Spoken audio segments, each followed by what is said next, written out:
Immer und immer wieder dieselbe Struktur. Es geht also nicht darum, dass eine Behörde diese erheblichen Drohungen, Terrordrohungen, Todesdrohungen nicht einer anderen weitergegeben hat und die hätte dann handeln können. Das ist das Narrativ, was gegenwärtig versucht wird. Ganz viele Leute erscheinen, keiner ist es gewesen.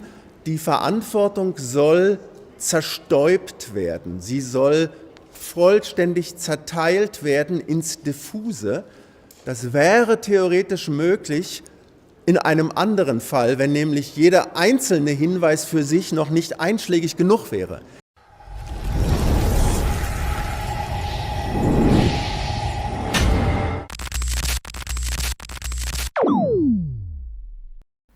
Hey Leute, willkommen zurück. Heute geht es um ein Thema, das uns alle angeht. Wie konnte der Magdeburg-Attentäter trotz 80 Warnsignalen jahrelang unbehelligt bleiben? Dr. Gottfried Curio deckt auf, wie Behördenversagen und Ignoranz diese Katastrophe ermöglicht haben. Wenn ihr wissen wollt, warum Deutschland in Sachen Sicherheitspolitik eine echte Zeitenwende braucht, bleibt unbedingt dran. Vergesst nicht, einen Daumen hoch zu geben, den Kanal zu abonnieren und vor allem eure Meinung in die Kommentare zu schreiben. Denn hier zählt eure Stimme. Auf geht's! Wir alle suchen, denke ich, die Lücke, in der das System versagt hat, sodass dieses Schreckliche passieren konnte. Es gibt sicherlich einmal die vordergründige Lücke, ganz vor Ort, dass dort die Absperrung, durch die das Auto fuhr, nicht dem Sicherheitskonzept gemäß durchgeführt wurde. Das befindet sich noch in Klärung, inwieweit dieses Sicherheitskonzept überhaupt überprüft wird, wer dort vor Ort dafür wirklich einsteht. Aber dieses Versagen hat ein noch viel größeres systemisches Behördenversagen freigelegt, was der Hintergrund dieses Geschehens ist, denn diese furchtbare Tat hätte nicht an der letzten Stelle direkt wenige Meter vor dem Tatort nur gestoppt werden können, sondern schon an, man muss sagen, Dutzenden anderen. Wir haben gehört, dass es 80 Verfahren im Zusammenhang der Person dieses Täters gab. An 80 verschiedenen Stellen ist er einschlägig bei den Behörden aufgeschlagen. Sie alle kennen wahrscheinlich inzwischen seine Bedrohung der Ärztekammer schon 2013, wo er damit gedroht hat, eine Terrortat nach dem Vorbild des Boston-Marathons auszuüben, wenn ihm nicht seine Anerkennung von Prüfungsleistungen gewährt wird. Dafür wurde er dann verurteilt. Er hat in 2014 wieder eine Terrortat angedroht, ganz nach ähnlichem Muster, wieder, wie er sagte, von internationaler Bedeutung. Wenn ihm nicht willfahren wird bei einem Antrag auf Hilfe zum Lebensunterhalt. 2015 hat er gesagt, er könnte sich eine Pistole besorgen und Rache an der Richterin üben, die die Verurteilung zu dem Vorgang 2013 durchgeführt hat. Er sagte noch letztes Jahr, ich versichere, zu 100% kommt bald Rache. Deutschland wird einen Preis zahlen müssen, einen riesigen Preis. Wenn Deutschland uns töten will, werden wir sie abschlachten. Und ein letztes Zitat, ich sage Ihnen gleich, warum es nötig ist, das auszuzitieren. Gibt es einen Weg zur Gerechtigkeit als Frage, ohne deutsche Botschaften in die Luft zu sprengen oder wahllos deutsche Bürger zu massakrieren? Er habe ihn gesucht, aber nicht gefunden. Immer und immer wieder dieselbe Struktur. Es geht also nicht darum, dass eine Behörde diese erheblichen Drohungen, Terrordrohungen, Todesdrohungen nicht einer anderen weitergegeben hat und die hätte dann handeln können. Das ist das Narrativ, was gegenwärtig versucht wird. Ganz viele Leute erscheinen, keiner ist es gewesen. Die Verantwortung soll zerstäubt werden, sie soll vollständig zerteilt werden ins Diffuse. Das wäre theoretisch möglich in einem anderen Fall, wenn nämlich jeder einzelne Hinweis für sich noch nicht einschlägig genug wäre. In dem Fall sind wir aber genau nicht. Wir sind in dem Fall, wo jeder einzelne Hinweis schon dazu hätte führen müssen, dass der Aufenthalt dieser Person hierzulande beendet wird. Und es ist erschütternd, wenn man hört, dass der Bundesnachrichtendienst 6-mal informiert wurde aus Saudi-Arabien.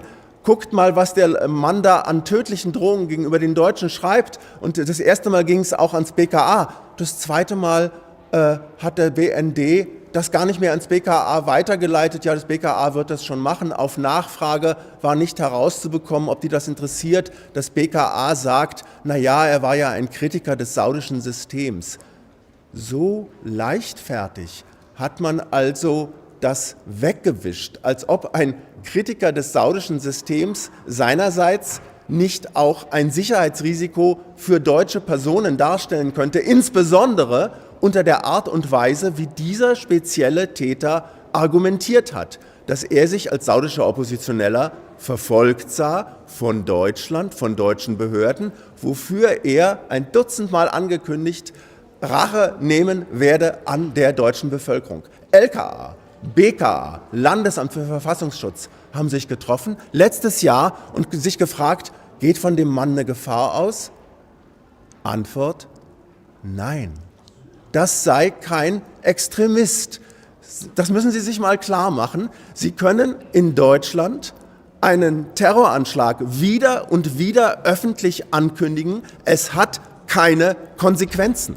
Das ist keine Frage davon, ob wir Vorratsdatenspeicherung haben, ob wir IP-Adressen speichern. Darüber kann man alles an gegebenem Ort reden. Das kann auch teilweise sinnvoll sein. Das hat aber nichts mit diesem Fall zu tun. Das waren öffentliche Äußerungen, die schlicht aus einem Unwillen, auch einmal zu handeln, auch einmal Konsequenzen zu ziehen, heraus nicht ernst genommen worden sind. Es geht nicht alleine um die Weiterleitung, sondern diese bräsige Unwilligkeit vieler Behörden, einmal Konsequenzen zu ziehen, hat die Menschen das Leben gekostet. Es mag ja sein, er war vielleicht raus aus dem Islamismus, aus dem Islam. Aber der Islamismus war nicht raus aus ihm. Er hat immer noch zu innerst eine radikal-extremistische Gesinnung gehabt, die sich ihre Anlässe sucht und die ihre Anlässe findet. Und er hat die Öffentlichkeit darüber nicht im Unklaren gelassen. Meine Damen und Herren, wenn Bischof Stäblein am ersten Weihnachtsfeiertag in seiner Predigt in Potsdam sagt, wer heute Weihnachtsmarkt sagt, denkt gewiss Todesfahrt gleich mit, dann zeigt das, die Symptombekämpfung reicht nicht, weil nicht jeder Täter wird das vorher ankündigen. Was wir brauchen, sind Abschiebungen von Leuten, die solche Straftaten ankündigen. Stattdessen werden solche Leute eingebürgert. Terrorankündigungen bleiben auch nach mehrfacher Nachfrage gegenüber den allen Verantwortlichen in diesem Land folgenlos. Das ist tödlich, das muss sich ändern. Die AfD sagt, das braucht eine sicherheitspolitische Zeitenwende und da reicht es nicht, an Symptomschrauben zu drehen, sondern man muss solche Drohungen vom Tag 1 an ernst nehmen und Konsequenzen ziehen. Vielen Dank. Gibt es Konsequenzen, die Sie für sich daraus ziehen, aus der Anhörung heute? Also man kann hier über Konsequenzen von zweierlei Art nachdenken. Das eine ist, dass uns in der Obleuterunde vor einer Woche versprochen wurde, dass wir eine lückenlose Auflistung bekommen der Geschehnisse von 2006, nehme ich mal an, als er nach Deutschland kam, bis zur Tat. Das ist nicht erfolgt. Inzwischen können Sie das in allen Zeitungen lesen. Ja, wir alle stellen uns diese Chronologie selber zusammen und das Bild ist frühzeitig mehr als deutlich. Die Tatsache, dass das hier immer noch nicht geschehen ist, deutet für mich darauf hin, dass das, was dabei herauskommt, nicht gerne gesehen wird. Es kommt dabei nämlich heraus, es war alles absehbar und zwar für jeden. Es lag nicht verteilt zwischen Stellen, wo die hätten vernetzt werden müssen, wo es hätte weitergeleitet werden müssen, sondern dieser Mann hat immer wieder in dieselbe Kerbe geschlagen, hat das gesagt, das scheint eine unangenehme Wahrheit zu sein. Das ist die Konsequenz bezüglich dieser Ausschusssitzung. Die größere Konsequenz politischer Art ist die, nicht an kleinen Symptomstellschrauben drehen, sondern bitte, wir haben Hunderte von Gefährdern im Land, die werden man lässt die rumlaufen. Und solche Vorfälle zeigen uns, es lohnt sich, das ernst zu nehmen, wenn wir einen Terroranschlag mit Hunderten Verletzten und etlichen Toten und traumatisierten Menschen verhindern können, dadurch, dass wir den Hinweisen, die uns sogar auf dem Tablett gegeben werden, folgen und die Konsequenzen ziehen, dann sollten wir das tun, dann müssen wir das tun. Ja. Ich habe noch eine Frage. Was ist mit dem gemeinsamen Terrorismusabwehrzentrum? Wurde das genutzt? Es wurde darüber gesprochen, da gehen wir jetzt in die Details, welche Informationen zu welcher Zeit, das ist jetzt entscheidend, bekannt waren, in welchem Umfang. Es wird jetzt sehr stark darauf abgehoben bei dieser Diskussion. Und das ist die Antwort auf eine ganze Gruppe von Fragen, die in diese Richtung gehen.